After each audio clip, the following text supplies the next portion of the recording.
महाराष्ट्राच्या राजकारणात सध्या भाऊबंदकीचे सामने रंगल्याचे चित्र पाहायला मिळतंय। यात सर्वाधिक राजकीय संघर्ष हा काका पुतण्यांमध्ये सुरू आहे। या संघर्षातनं छगन भुजबळांनी केलेल्या विधानामुळे काका आणि पुतण्यातील राजकीय दुराव्याचा इतिहास उघड झालाय। पुतणे कंपनी जी आहे हे सगळे काकांचं काय ऐकतातच असं वाटत नाही, म्हणून म्हटलं सगळ्या राजकारणातील सगळे पुतणे जे आहेत त्यांचा एक वेगळाच DNA आहे असं वाटायला लागलं। महाराष्ट्राच्या राजकारणासाठी काका पुतण्याच्या जोड्या आणि वाद काही नवा नाहीये। मुंडे काका पुतणे, ठाकरे काका पुतणे, पवार काका पुतणे या महाराष्ट्राच्या राजकारणातल्या पहिल्या फळीतल्या काका पुतण्यांच्या जोड्या। येत्या निवडणुकीत महाराष्ट्राच्या राजकारणात काका पुतण्यांचं राजकारण एका नवीन वळणावर आलंय। विधानसभेच्या पार्श्वभूमीवर महाराष्ट्रात काही मतदारसंघात काका विरुद्ध पुतण्या अशी थेट लढाई रंगणार आहे। याच लढाईच्या निमित्तानं छगन भुजबळांनी राजकारणातल्या सगळ्या पुतण्यांच्या राजकीय DNA बद्दलच भाष्य केलं। राजकारणात असलेल्या सगळ्या पुतण्यांचा DNA सारखाच आहे असं मला वाटायला लागलेलं आहे। काय शरद पवारांचा पुतण्या, अजितदादांचा पुतण्या, पूर्वी मुंडे साहेबांचा पुतण्या, बाळासाहेब ठाकरेंचे पुतणे, अशा अनेक पुतणे कंपनी जी आहे हे सगळे काकांचं काय ऐकतातच असं वाटत नाही। राजकारणात आपल्या काकांविरोधात उघड भूमिका घेणाऱ्या पुतण्यांची यादी बरीच मोठी आहे। शरद पवारांनी स्थापन केलेला राष्ट्रवादी पक्ष काबीज करत अजित पवारांनी आपल्या सख्ख्या काकांना थेट आव्हान दिलं। पवारांच्याच बारामतीत मग अजित पवारांना आव्हान देण्यासाठी त्यांचेच पुतणे युगेंद्र मैदानात उतरले। तर अजित पवारांचे आणखी एक पुतणे रोहित पवारांनी सुद्धा अजितदादांच्या विरोधातच राहणं पसंत केलंय। मनसेचे प्रमुख राज ठाकरेंनी सुद्धा पुतण्या आदित्य ठाकरे यांच्या विरोधात उमेदवार देत राजकीय संघर्षाची परंपरा कायम ठेवली। तर उद्धव ठाकरेंनीही पुतण्या अमित ठाकरे निवडणुकीच्या मैदानामध्ये उतरलेला असताना त्याच्या पराभवासाठी दुसरा उमेदवार देत आव्हान निर्माण केलंय।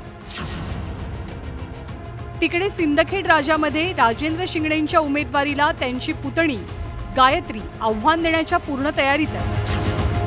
तर छगन भुजबळांचे पुतणे समीर यांनी आपल्या काकांच्या पक्षाला रामराम ठोकत अपक्ष म्हणून निवडणूक लढवण्याचा निर्णय घेतला। त्यांनी नांदगावमधनं बंडखोरी केली।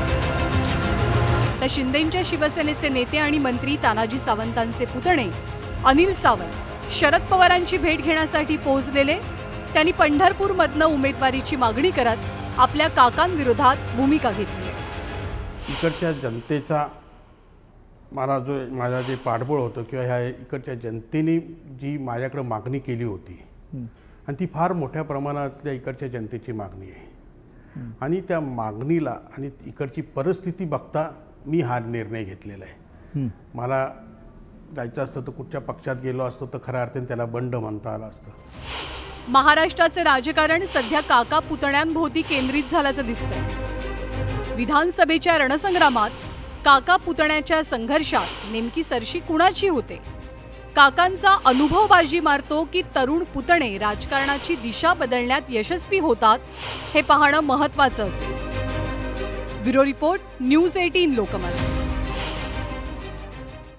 आणि यापुढची मधनं आहे कोल्हापूरच्या कागलमध्ये हसन मुश्रीफ आणि समरजित घाटगे यांचे कार्यकर्ते आपापसात भिडले। एका कार्यक्रमादरम्यान या दोन गटात तुफान राडा झाला आणि एकमेकांच्या अंगावरती धावून जाण्याचा प्रकार घडला। त्यामुळे कागलमध्ये काहीसं तणावाचं वातावरणही पाहायला मिळालं। ज्ञानेश्वर साळोखे आपल्याला अधिक माहिती देतील। ज्ञानेश्वर, नेमकं घडलं काय? न्यांदा कागलच्या गैबी चौकामध्ये एका वृत्तवाहिनीचा कार्यक्रम सुरू होता आणि या कार्यक्रमाच्या निमित्ताने दोन्ही गटाचे कार्यकर्ते आमने सामने आले होते।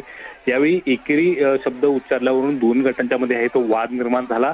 दोन्ही गटाचे कार्यकर्ते आपापलं म्हणणं मांडत असताना हा वाद आणखीनच चिघळला गेला आणि त्यानंतर हे कार्यकर्ते एकमेकांच्या अंगावरती धावून गेले। अगदी हाणामारीपर्यंत हा सगळा प्रकार आहे तो गैबी चौकामध्ये पाहायला मिळाला।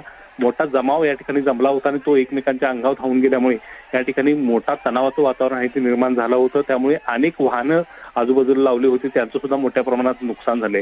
कागलमध्ये सध्या पाहायला गेलं तर निवडणुकीपूर्वीच आहे जे हे दोन गट आता आमने सामने आल्याचं पाहायला मिळते आणि मोठा राडा झाल्याचं पाहायला मिळते. त्यामुळे तणावाचं वातावरण सध्या आहे ते पाहायला मिळते. दोन्ही गटाच्या कार्यकर्त्यांना या ठिकाणी पांगवण्यामध्ये आता पोलिसांना यश आलेलं आहे. मात्र एकूणच पाहायला गेलं तर या दोन गटामध्ये आहे तो राडा झाल्यानंतर कागलमध्ये सध्या तणावपूर्ण शांतता आहे ती पाहायला मिळते. धन्यवाद ज्ञानेश्वर या माहितीबद्दल. आणि यानंतर पुन्हा एकदा निवडणुकी संदर्भातल्या बातम्यांचा आढावा. बातमी देवळीमधनं. देवळी विधानसभा मतदारसंघात भाजपचे उमेदवार राजेश बकाणे यांनी नामांकन अर्ज दाखल केला. अर्ज दाखल करताना देवळीमध्ये बैलगाडीवरनं रॅली काढत त्यांनी शक्ती प्रदर्शन केलं.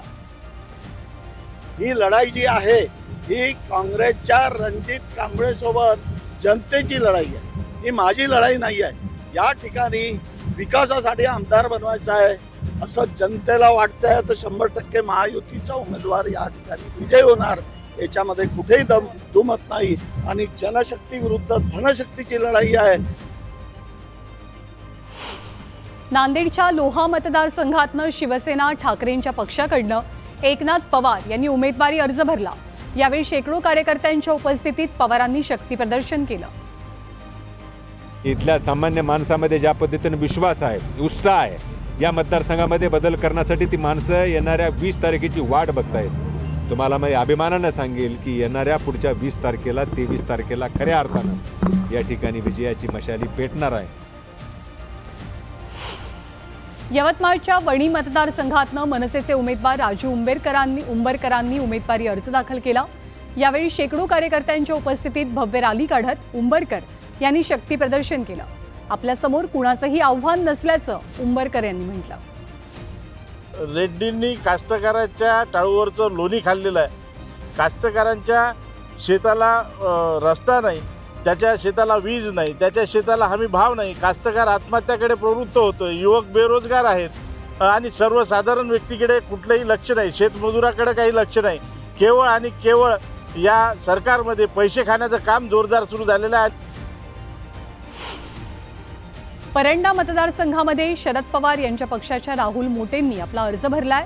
ठाकरेंच्या पक्षाकडनं परंडा मतदारसंघात रणजित पाटील यांना उमेदवारी देण्यात आली आहे. पण काहीही झालं तरी निवडणूक लढवण्यासंदर्भात राहुल मोटे ठाम पाहायला मिळतात. महाविकास आघाडीचे सर्व निर्णय बसून एकत्रितपणे एक संघ आमच्यामध्ये रणजित पाटील असेल, माझं सकाळी त्यांच्याशी बोलणं झालं. ह्याच्यामध्ये महाविकास आघाडीमध्ये कसलीही अडचण येणार नाही. जे निर्णय पक्ष घेईल महाविकास आघाडीचे नेते मंडळी त्या पद्धतीने आपण निर्णय घेऊया.